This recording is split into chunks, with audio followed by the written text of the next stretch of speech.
7 o'clock. It is Monday the 18th, and I'd like to open the tonight's meeting of the Southwest Vermont Union Elementary School Districts.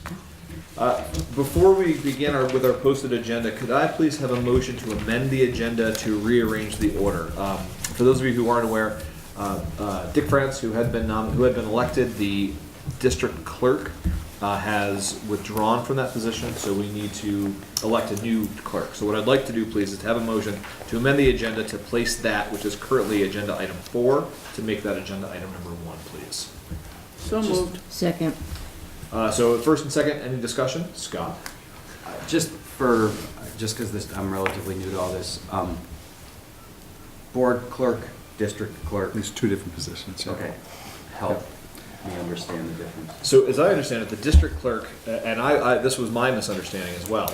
I had originally thought that the clerk position that Dick had accepted was one to write the occasional thank you note, to take the occasional set of notes during a meeting. That would be the board clerk. Instead, what it is, as the district clerk, it would be his responsibility to create the ballots, to organize the election, to do all those things that Cassie Barbeau typically does in her role as district clerk in her other capacities. So it's a far larger job than what the board clerk typically is. And typically, one of the town clerks serves as the district clerk, or at least in the past. That's how it's done. Right, okay. Yeah. So is there any thought as to how this, I mean, it's typically not a board member. Right, right. So I think there was what are we- confusion in the initial meeting, so Dick resigned from being the district clerk, and then we're moving this to the first agenda item, first order of business, and we hope that somebody make a motion to appoint someone to be the clerk and second it, and then they will serve as the clerk for 1 year. But we don't know which town clerk might want to do it besides Cassie. I mean, the town clerk might want to do it. I don't even know who your town clerk is, but she might want to do it. Yeah. So I'm looking around the room, I don't. So first, let's handle the motion on the table first, just to amend the agenda if we could. We have a first and a second. Any further discussion on that? So hearing none, all those in favor of amending the agenda as outlined in the motion, please signify by saying aye. Aye. Any opposed? Seeing none. Any abstentions? Didn't think so. The motion passes. So now we can kick off our agenda proper, and let's have this conversation about appointment of district clerk. could we postpone electing one until our next meeting and reach out to the town clerks in the various towns, Woodford, Shasberry, and Pownell, and Bennington, and see who's interested? I think that creates timeline challenges for us because tonight, one of our agenda items tonight is to get this meeting warned, and once we do that, the district clerk needs to make that happen, needs to be in communication. I know we have at least one person who is willing to serve as district clerk, that's Cassandra Barbeau, who is the Bennington town clerk. I mean, the floor is open for nomination, so anyone can nominate anyone. It doesn't have to be a town clerk, although that's what typically has happened. Since we are now on that agenda item, I would open the floor for nominations for appointment for that position. And I would begin by nominating Cassie Barbeau. And if there's a second for that. I'll second it. Thank you, Cindy. So that's one nomination with a first and second. Are there any other nominations? Okay, so hearing none, we have Cassie Barbeau, and we'll do it for no other reason, just for the sake of formality. Well, I was about to take a vote, but it is an appointment, so I believe it's the chair's prerogative to make that appointment. So since there is no one else who we know is willing to do it, I hereby appoint Cassandra Barbeau to be the district clerk. So moving on to the next agenda item, which are open for public comments. Are there any public comments to be made today? Seeing none, we're going to move on to the next one, which is the approval of the minutes. So we had our first floor meeting on February 26th, and then our first meeting proper also on the 26th, and those minutes were circulated by Richard earlier. Any proposed corrections or amendments to those minutes? Okay, so seeing none, could I please have a motion to accept the minutes as published? I make a motion to accept them. Thank you, we'll start with that. We'll have Cindy as the second. Any discussion on that? Hearing none, all those in favor of accepting the minutes as published, please signify by saying aye. Aye. Any opposed? Any abstentions? No, the motion passes. Thank you very much for those, Richard. Now, here's the process of warning the April 23rd meeting. So I'm going to read the body of this. This would be the warning. The legal voters of the Southwest Vermont Union Elementary School District, hereby known as the district, comprising the voters of the current Bennington School District Incorporated and the current Pownell, Shaftesbury, and Woodford Town School Districts, are hereby notified and warned to meet on Tuesday, April 23rd, 2019, when the polls will be open to transact business by Australian ballot as follows. To elect school directors as indicated for such terms to begin immediately, the school directors to be elected are as follows. One who is a resident and legal voter of the Bennington School District Incorporated, term ending in 2020. One who is a resident and legal voter of the Bennington School District Incorporated, term ending in 2021. One who is a resident or legal voter of the Pownell School District, term ending in 2020. One who is a resident or legal voter of the Pownell School District, term ending 2022. One who is a resident and legal voter of the Shaftesbury School District, ending in 2021. Who is a resident and legal voter of the Shaftesbury School District, ending in 2022. One who is a resident and legal voter of the Woodford School District, term ending in 2020. And one who is a resident and legal voter of the Woodford School District, term ending 2021. So before I ask for a motion to warn this, I will also add that the warning includes locations and times for the polling in the different towns, and it is and there is some question as to where and when in Shaftesbury. So right now it's noted on this printed warning. Residents from Shaftesbury Town School District vote at the Buck Hill Road Firehouse in Shaftesbury, Vermont. Polls will be open from 10 a.m. to 7 p.m. And as we are meeting here tonight, there's a meeting taking place in Shaftesbury to finalize the time and location of the polling. So what I would like to do, please, is to have a motion to warn this vote as I just outlined, and including in that motion is to empower the chair to make alterations to the time and place of the Shaftesbury voting once we have that information. I can say all that again if someone would like. So moved. Okay, thank you, Jackie. Thank you, Cindy. Any further discussion on that? Are Jackie, the agree? times right? Well, Oh, I wanna know. so right now they're noted in Bennington, in Pownell, and Woodford from 7 a.m. to 7 p.m. And again, as I said, in Shaftesbury right now it's from 10 a.m. to 7 p.m. But we will finalize the information for Shaftesbury before this is properly warned. So any further discussion? Hearing none, all those in favor of warning the meeting as was just described, please signify by saying aye. Aye. Any opposed? Any abstentions? Hearing none, it passes. Very good. Thank you. Now, I would turn the floor over to Renee Gordon, please, who is going to give us a review and discussion of the fiscal year 20 budget, please. So I handed out draft 4, which is a slight variation from draft 3, which was included in your packet. Recently, we learned of some funding changes that allowed me to reduce about $10,000 out of the draft 3 budget. So very minor change, but a change nonetheless. So I wanted to provide that to you. I did put together a presentation to kind of walk through everything because we haven't really done so with this group. I don't know if the board chair wants me to go through that or... Ms. Gordon, I will leave it entirely in your hands. Okay. However you think it's best to share that information with us. Okay, so what I have for you tonight then is a presentation by budget category. So that is what you have in front of you as page 1. Page 2 of your handout is the budget, draft 4 of the budget by department or function. Page 3 of your handout is estimated revenues, and then page 4 is the estimated tax rate impact. So we'll talk about some updates as we go through this as well. So we're going to go through the expenditures by budget category in a little bit greater detail than by department or function. So I'm going to jump off the screen pretty quickly. But again, this is page 1 of what you have in front of you. And this information will be uploaded to the website as well. So overall, combining the 4 elementary school district budgets with some minor changes from what we had warned them as individual budgets comes to $23,211,875. for the FY20 budget expenditures. So salaries, just to kind of hit some of the highlights here, we don't know what teacher and ESP salaries are going to be next year because those collective bargaining agreements are under negotiation. So we do have factors in for that, but again, it's an unknown at this point.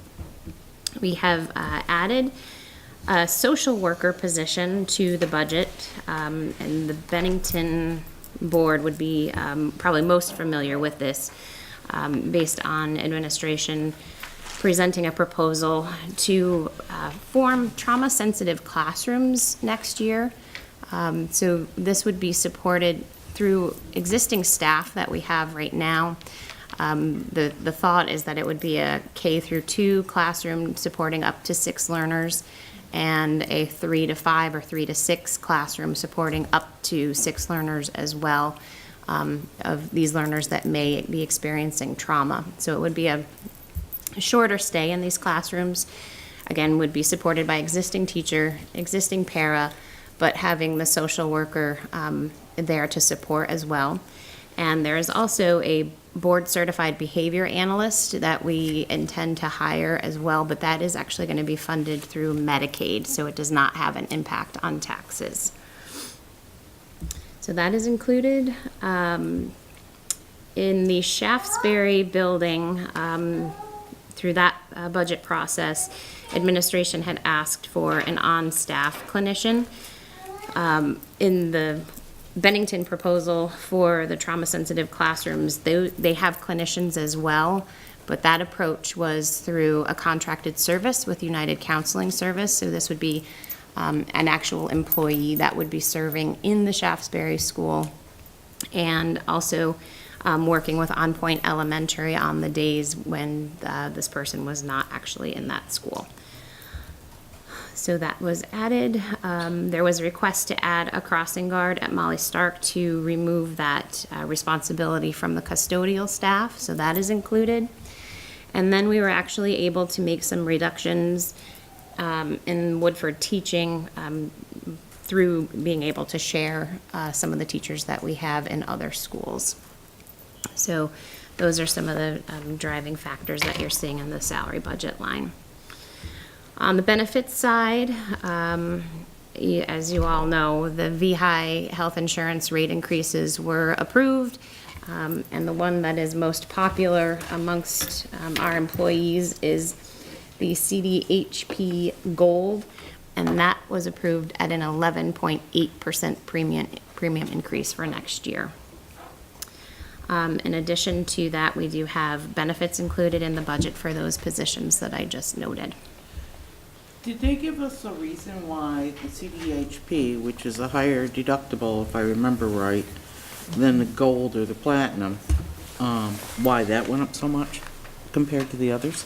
The CDHP Gold, because that's the one where most everybody is, and VHI used some one-time money to try to keep their rates low last year, but they're feeling that they're in a position where they cannot do that again.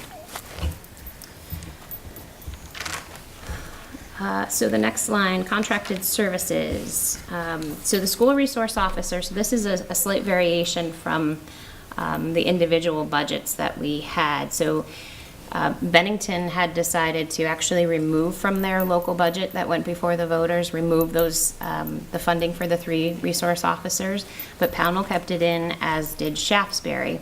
So to kind of level the playing field, so to speak, in this version, and actually in draft 3 as well, I added those 3 school resource officers back in, so there would be one budgeted for each of the 5 schools, so that would be exclusive of Woodford. And that is $49,000 each for those 5 schools. As I mentioned before, to support the trauma-sensitive classrooms, there are 2 UCS clinicians, and we have those budgeted at $36,000 each. The contract that we have with Janitronics that currently provides cleaning services to the 3 Bennington schools is increasing over what we had budgeted for this year because we had to kind of go out to bid unexpectedly. And there was only one respondent. Their bids came in considerably higher than what we had budgeted, so that's a over $70,000 increase that is driving a portion of that you're seeing there. And then some heating and controls maintenance agreements, some increases there as well. Building operations and maintenance, this is kind of a catch-all, not just for maintenance, but it's also going to be utilities and things of that nature in the buildings. So covering projects, capital reserve contributions, and the way of combining these together, they didn't line up exactly the same for each of the districts. So some of the capital reserve contributions, actually just Bennington's, is showing up in the 04 building operations and maintenance, but then in line 05 capital projects, that is where Pownell, Shaftesbury, and Woodford allotments are. And this is because we have a uniform chart of accounts that the state has mandated that we are shifting to, so we're trying to make these corrections right now. So even though you see a reduction in the 05 capital projects line, that's because a lot of this we're actually going to be shifting up to the 04 building operations and maintenance line. I don't want to bore you with details, but there's a lot of the shuffling that's happening.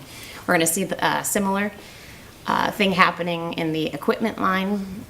The way that we have to record equipment has to meet certain thresholds, and so technically when somebody buys a new chair for their desk, they used to require or call it equipment because you think it's going to last more than a year, but it doesn't meet the definition, so it would technically be recorded as a supply. No change in what we have budgeted for travel. The busing line here, what you're seeing is only field trips, homeless transportation, and transportation for after-school programming. So I do apologize. I have noted there the contract increase per the bid of 2.4%. That is actually included in the assessments because it is an assessment to all the districts. We just have the label in the wrong place.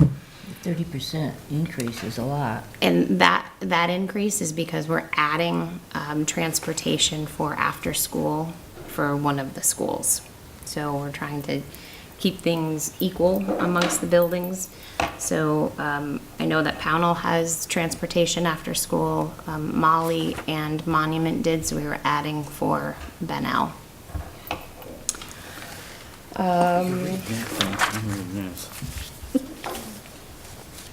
Sorry. So the supplies, we did look at those with the administrators, and it made small adjustments based on building and classroom needs. Some of the major driving factors of the increase are some educational software licensing costs that are increasing. Custodial supplies increases, and then again, just reallocating some of the budgeted amounts from equipment up to the supply lines. And then equipment, we have budgeted $60,000 for a new truck with plow and sander, and that was through the Bennington budget, but as well, let's see, we also have some of our kitchen equipment. So we have slated for Woodford a new stove and refrigerator, so that's $2,000 there, and a new dishwasher and single door reach-in freezer at Monument, and that was estimated at $15,300. So you can see this line is actually only increasing $26,000. So again, a lot of that money has just shifted up into that supply line, line number 07.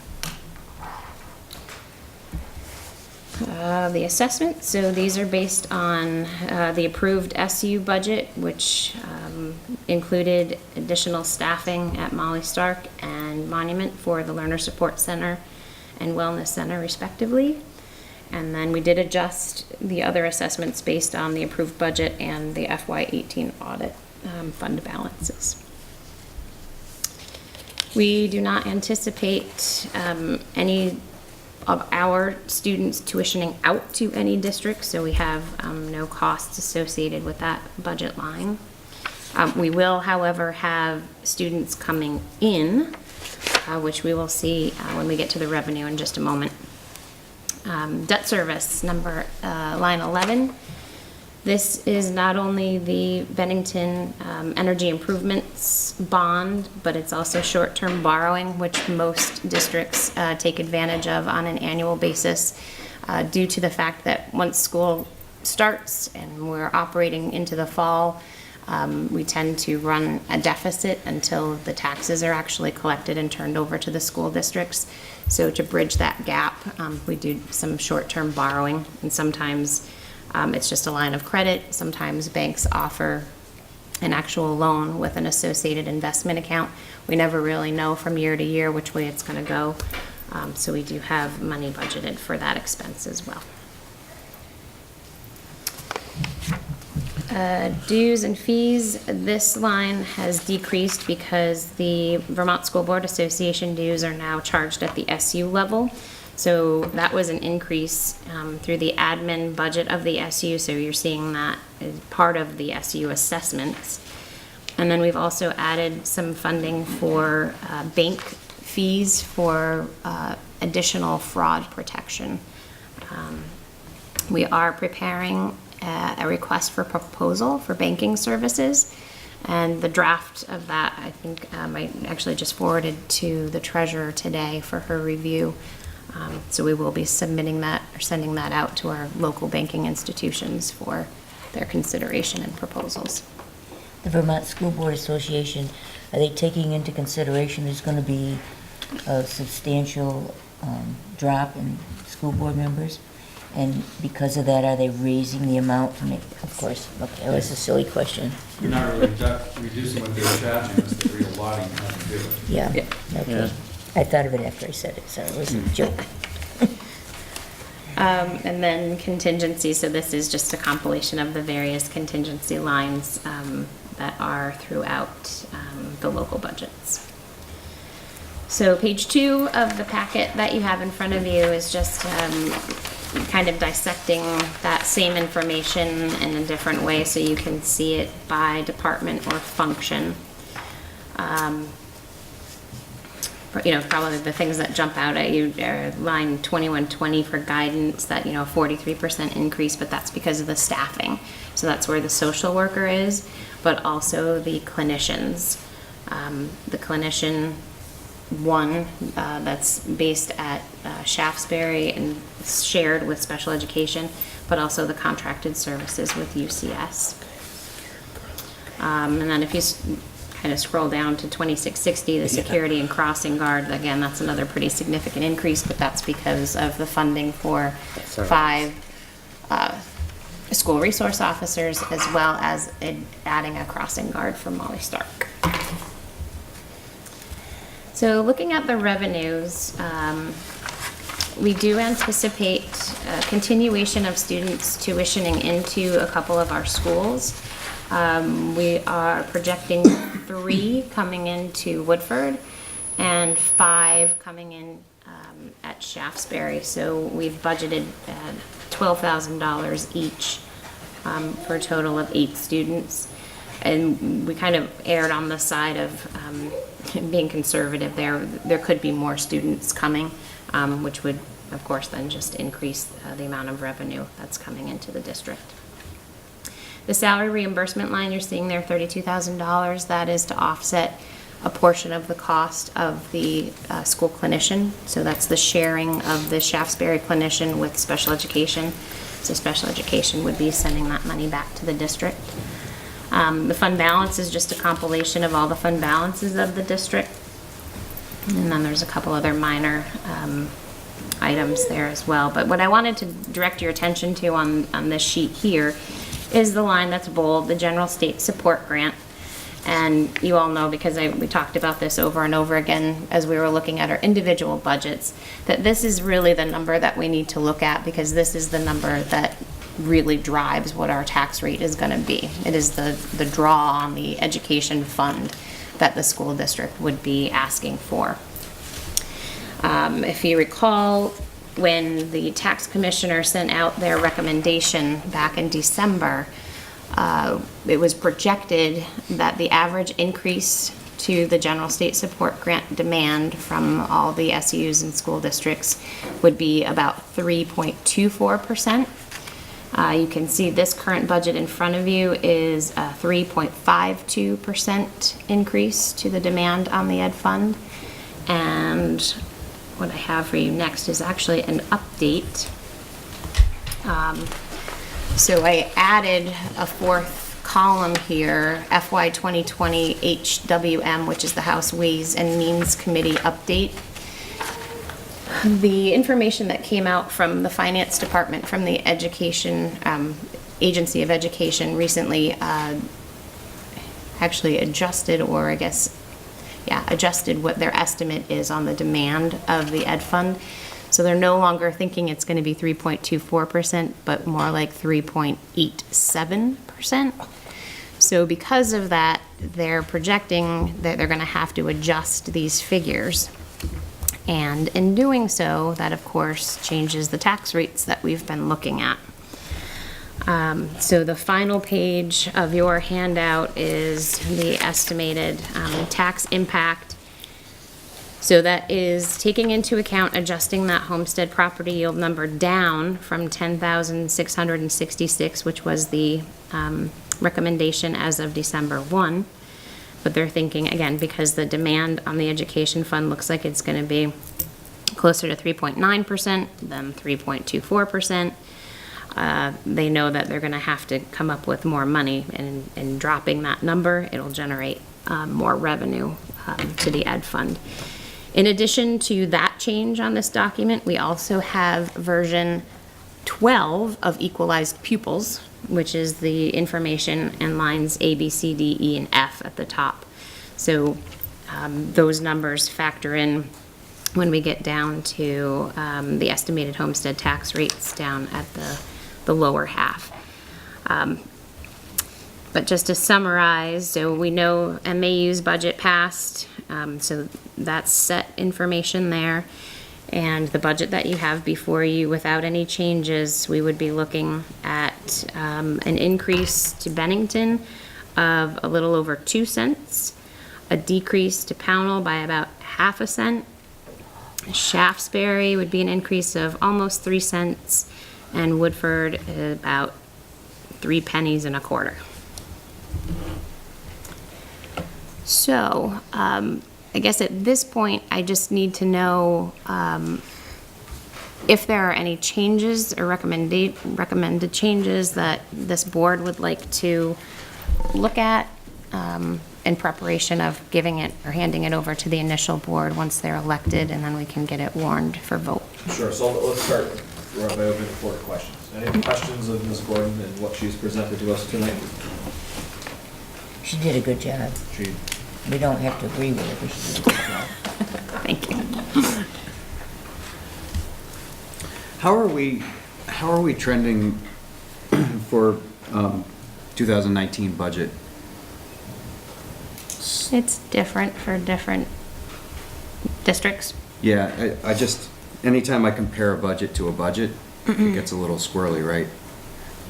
I'd much rather look back at, either Act Bud for 2019 or your full year of 2018. And when I look back at full year 2018 and I see a $3 million swing, $3.1 million swing, not all that far out of whack for 17. I was just more curious. I mean, obviously you outlined the many things that have gone into this one. We have had, so going back and looking at the actuals, there tend to be vacant positions sometimes that don't get filled, so that does certainly contribute to having a lower actual than what we have budgeted. It's always the hope that we'll be able to fill all the positions, and that particularly happens a lot at the SU level, especially with special education. You know, having a tough time filling psychologist positions. So those vacancies tend to be really, really significant.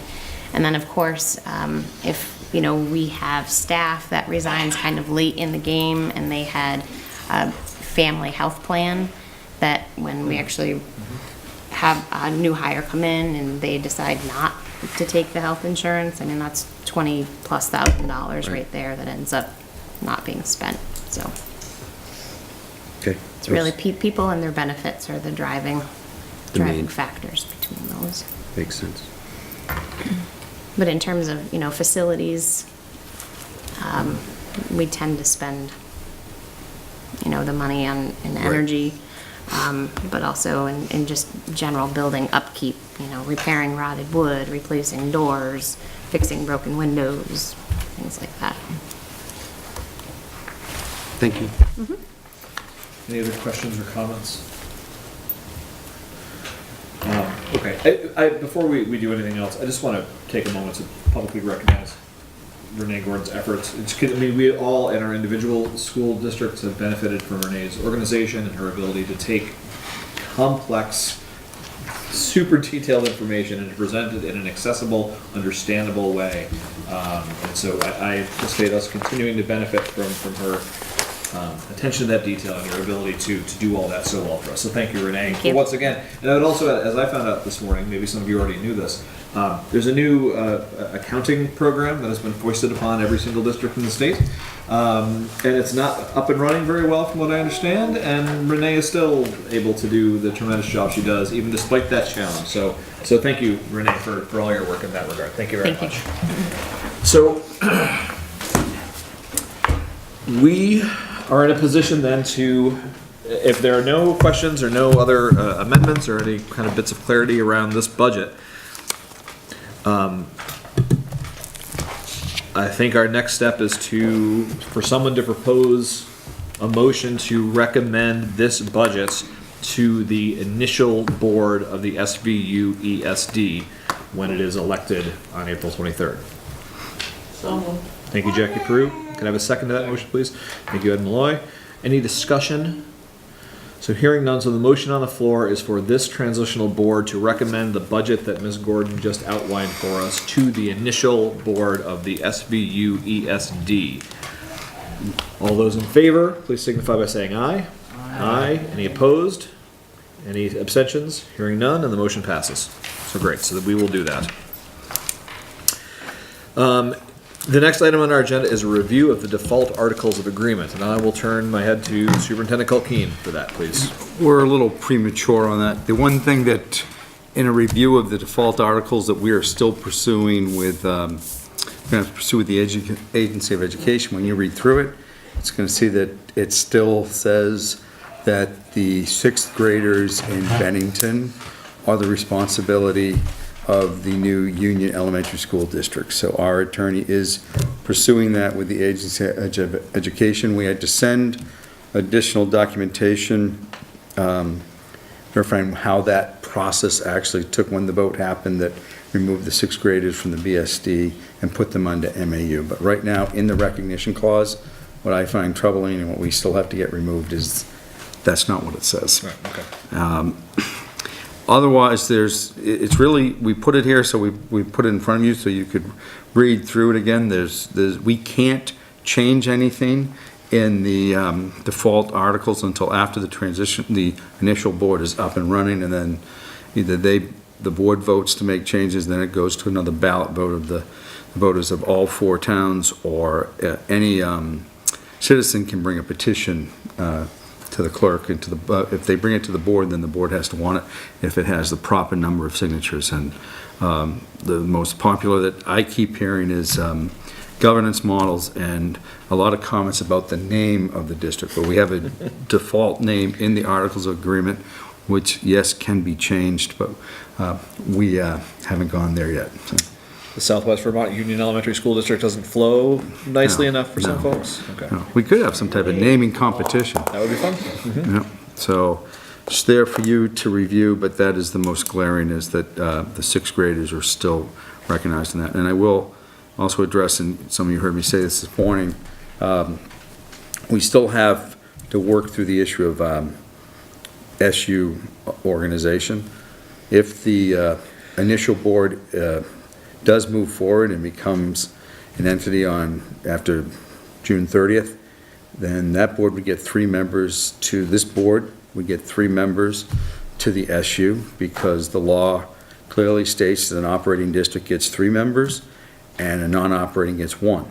So if this happens, then what we will be going to the State Board of Education is to amend their February of 2013 agreement that we had with them that gave everyone 2 and 1 alternate, which was done because they struggled to get a quorum at so many SU meetings. So we would ask that they give MAU back 3 seats and do away with the agreement from February 2013.